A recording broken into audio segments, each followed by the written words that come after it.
everybody. Today here with me I have a very special guest.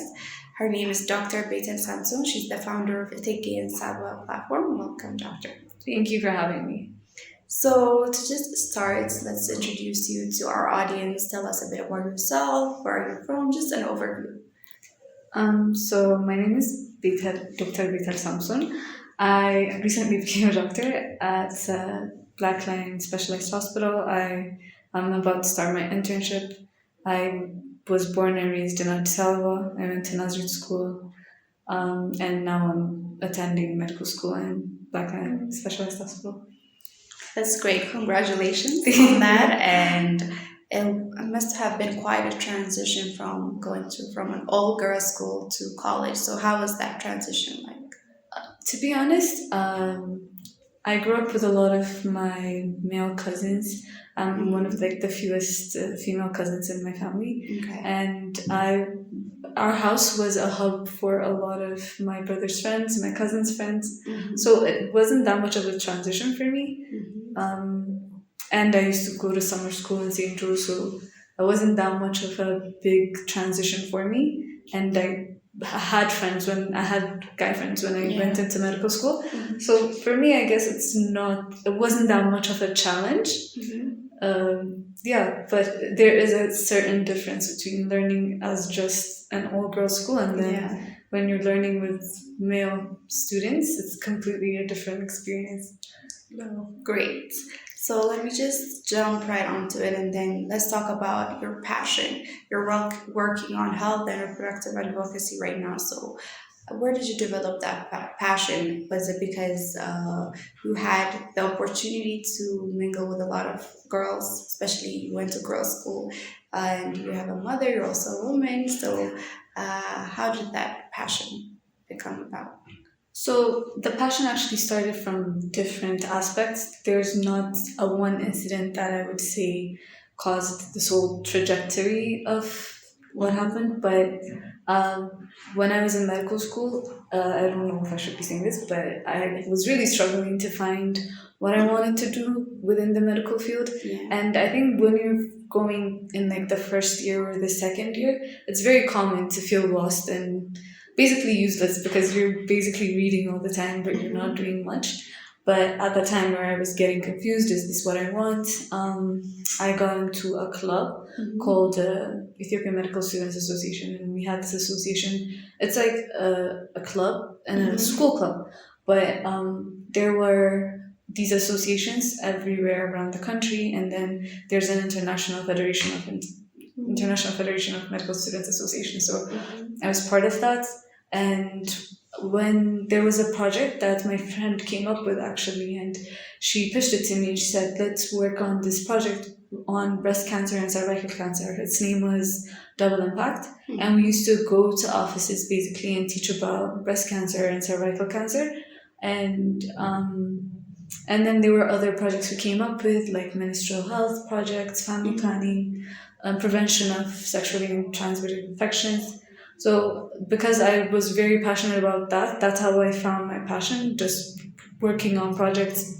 I had the opportunity to make more opportunities, to be honest, but that's kind of how it all started.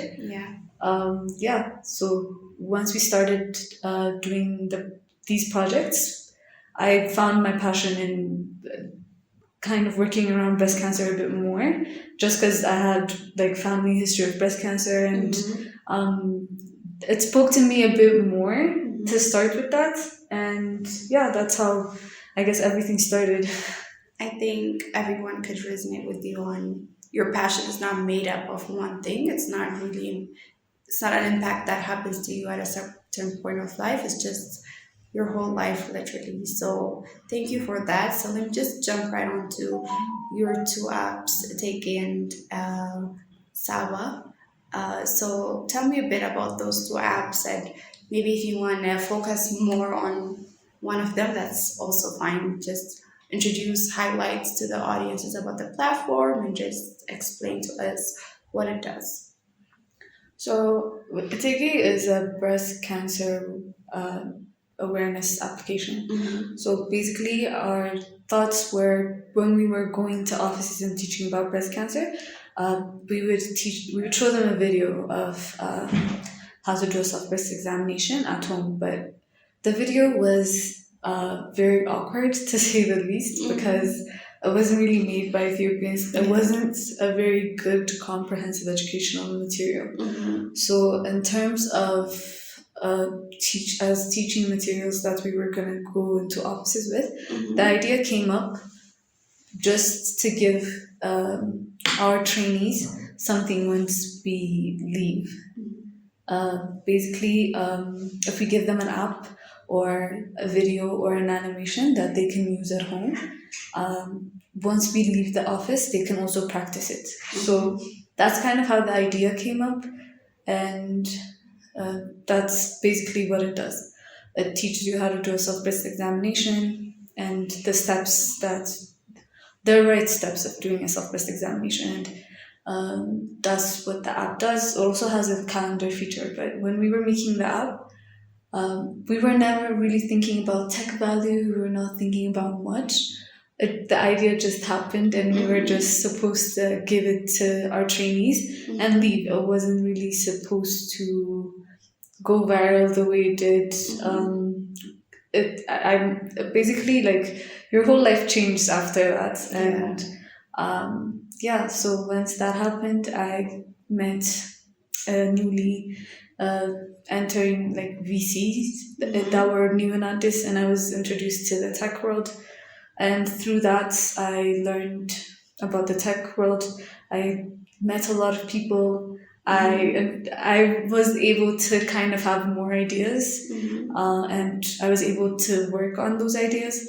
And even when I'm not working with the VC right now, but they gave me a lot of exposure, and I was able to contact developers, and that's how Saba App happened. So Saba App is about menstrual health, menstrual hygiene, family planning, and sexually transmitted infections.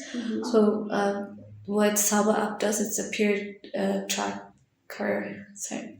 menstrual period tracker. It's a tracking calendar, and it also has a reminder feature for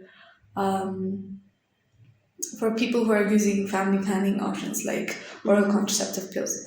So we wanted to incorporate family planning into our period tracking because we wanted to show that it's not one way or the other. It's both should be incorporated into calendars.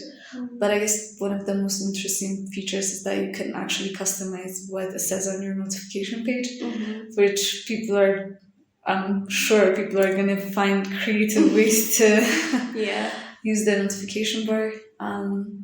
So that's something I wanted to work on, just because I know a lot of girls don't go to school because of menstruation issues. Not a lot of people know how to use menstrual hygiene products, and we've been working for a little bit in healthcare centers, and you see a lot of misconceptions about family planning, a lot of cases with young people coming with the cases of STIs, and we just kind of I just wanted to work on that a bit more because of the spread of misconception, and because of the lack of an actual awareness. The youth are actually going into a space where there is in the internet, and that is not the right type of information. Even if it is the right type of information, it may not be the right type of information for you.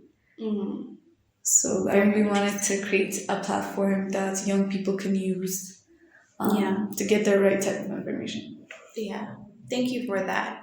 I think that was a very comprehensive explanation for our audiences, even for me. I got to know more about the app.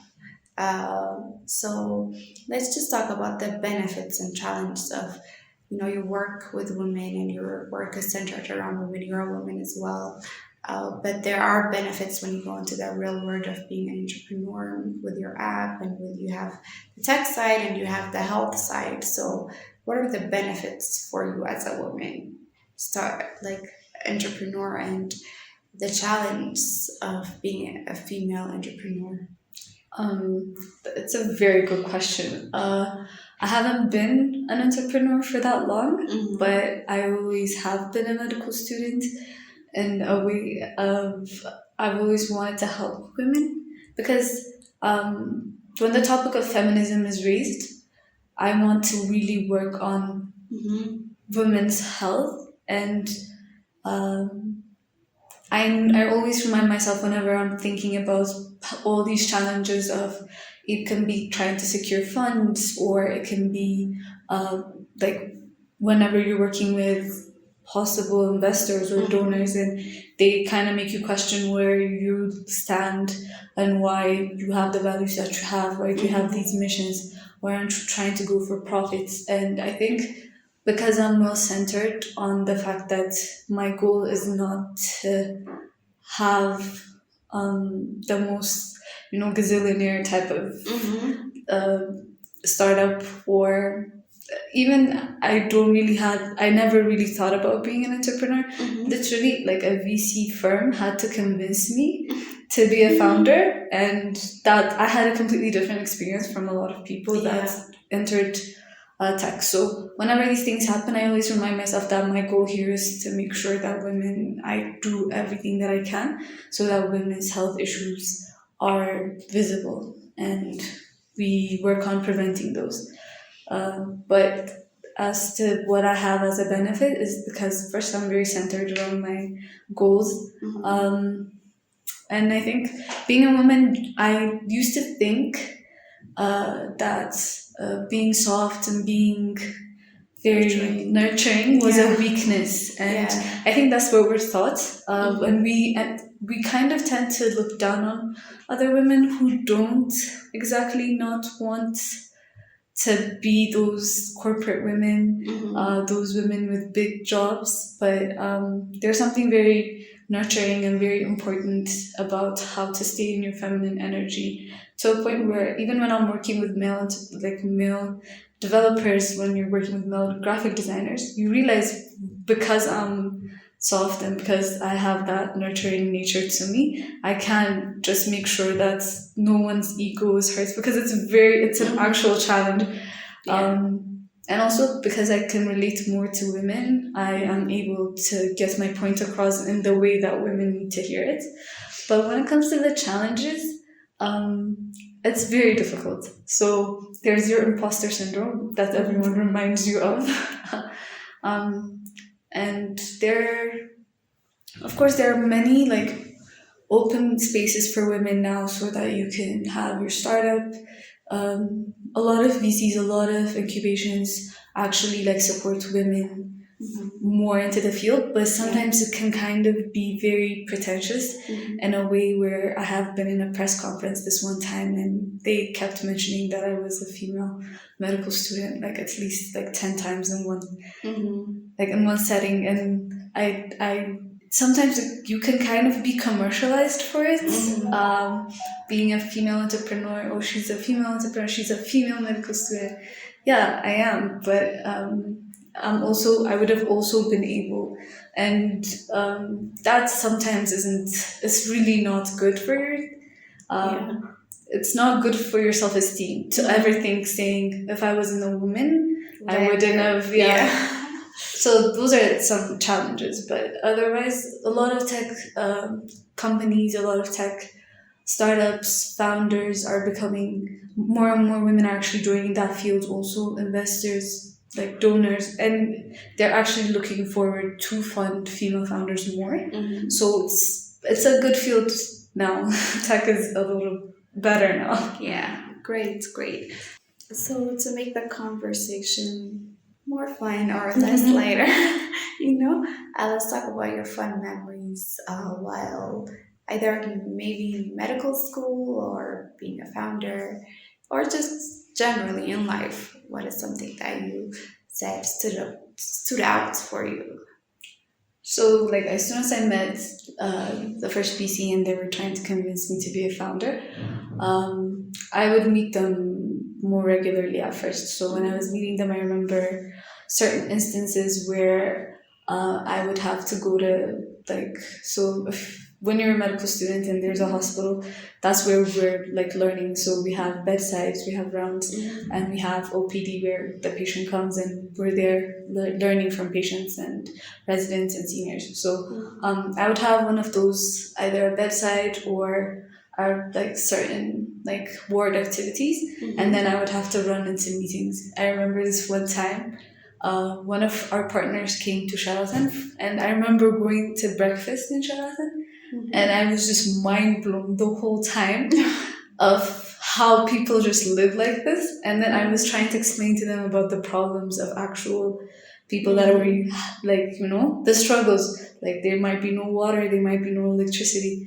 And it was just me telling them, no, sometimes we don't have soap. And they were completely, like shocked. Yeah. And I remember having this conversation. I told them specifically, it's hard for you to understand while you're sitting in Charlotte, but and then I had to go to a bedside right after, and it just broke me. And I remember, like, to be honest with you, the best part about where I am is I get to enjoy these things as a student. Like I would be attending like meetings or seminars or project fairs, and like cost sharing when the bank hits, like when that bank notification of cost sharing comes, my excitement is like and like the small things, like I would take little baskets of food like that they would give us, and then I would take it to dorm to my friends, and that would be like the joy of our days. And I wish like I could explain it more to people who have not. It's just a different feeling when you're a student and you're excited about everything all the time, and your life can literally go anywhere. And it's a fun life. Definitely. It's always good to see different kinds of standards of living so that you can aim for that, and at the same time you can also make sure that the people who are underprivileged are also being helped. So to wrap up, let's just get your final comments, advice for the youth, and then we can just close off. First of all, thank you for having me. So like everyone kind of asks, what do you like give as advice for people? And I think it's, don't be scared, because and everyone has imposter syndrome. It's not just you. And the weirdest thing that actually stood out to me is the fact that you can be a coder and you may not belong in the tech field. And just because you learned tech does not make you the best candidate for tech activities.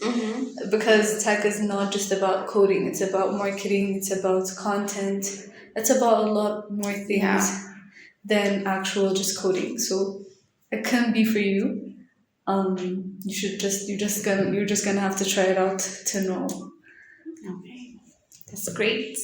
Thank you for the advice. I'm gonna also take that advice and implement it.